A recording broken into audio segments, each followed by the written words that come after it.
If you see clearly, you will survive better. If you hear clearly, you will survive better. But this will not open up the doors of existence for you to know, because there is no knowing. I'm saying something as stark as like light and darkness, you cannot decide. There is no experiential dimension to it to clearly tell you which is which, isn't it? Because a whole lot of people, whole lot of creatures think night is light, day is darkness. So that is how limited sense perception is, because sense perception is attuned for your survival. In you, the survival is tuned one way, in the owl, it's another way, in all other creatures, it's different ways. The way you see things, other creatures are not seeing things that way. That doesn't mean they are wrong and you're right. It's just that nobody is seeing the full picture. With this, we are making conclusions not only about creation, also about the creator. This is like, let's say we gave you a million-piece jigsaw. You found four pieces. You put it together and say, wow, this is a crow. But it's a million-piece jigsaw. So if you want to perceive this, you need to transcend sense perception. If you transcend sense perception, you have no problem with karma. Karma has no impact on you. It doesn't matter what kind of karma you have, it has no impact on you. If you are limited to your sense perception, karma plays its role, because the very way you see something, it influences that. Because eye is not a simple camera, it is depending upon the memory bank within the brain for it to see people in a certain way. Just based on the shape of the nose or color of the skin or something else like that, thousand things happen in people's minds, isn't it? Hello? All the time. So this is because they genuinely feel that way. See, they're not pretending, they genuinely feel that way. This is why it's extremely important that we handle this karma properly, because if you really want to solve all the discriminatory process on the planet, the most important thing is to understand how are you coming to this?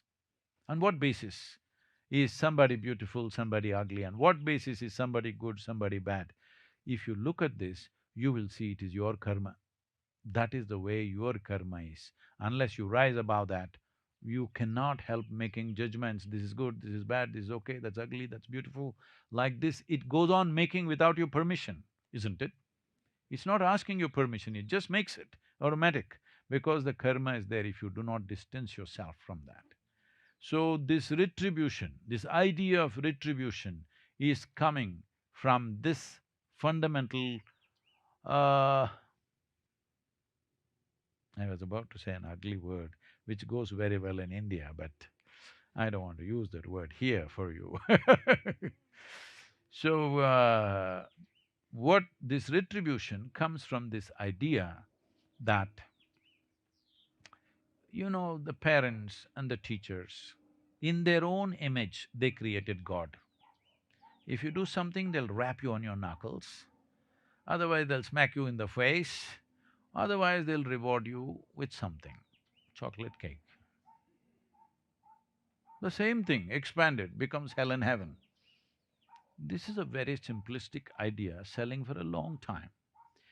And every time I'm seeing these days especially, I thought it was past, but once again the younger people are doing this. Everything, something good happens, bad happens, they look up. They're looking up for help. See, you're on a round planet. Hello? Is the planet round or flat? What do you think in California? Is it round or flat? So, you're sitting on a round planet and the damn thing is spinning all the time. And if you look up, you're obviously looking up in the wrong direction. Hello? Yes or no? Do you know what is up in this cosmos? Hello? Is it marked somewhere, this side up, this side down? No, you cannot even figure which is up and which is down. Go and ask people in Australia, which is up? They'll say like this.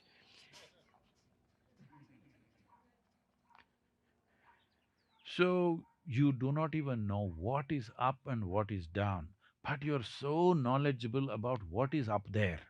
This is dangerous. So karma means you are the maker of your life. It doesn't mean that you created the planet, okay?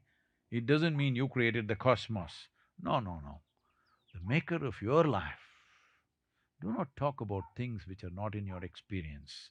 If you talk about something which is not in your experience, if we put it very bluntly, we have to just say you're bloody lying. Hello? Just look at the society, look at the scriptures, look at the religions, look at the philosophies. Sincerely, just as a simple human being, look at it. How much lie, how much truth?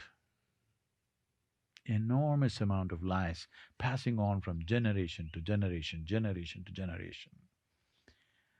If you stop this, then you will come to terms with your karma and you can become the maker of your life. If you know, I may think I'm a yogi from southern India, okay, mystic from southern India, not an easy thing. So if I walk off this thing, well, I will crash on my head. Or you think I'll walk away in the air? What do you think? Hey, come on, have some trust. This happened. A Jewish rabbi went to Israel. He was very excited. First time from America, he went to Israel and he went to Lake Galilee.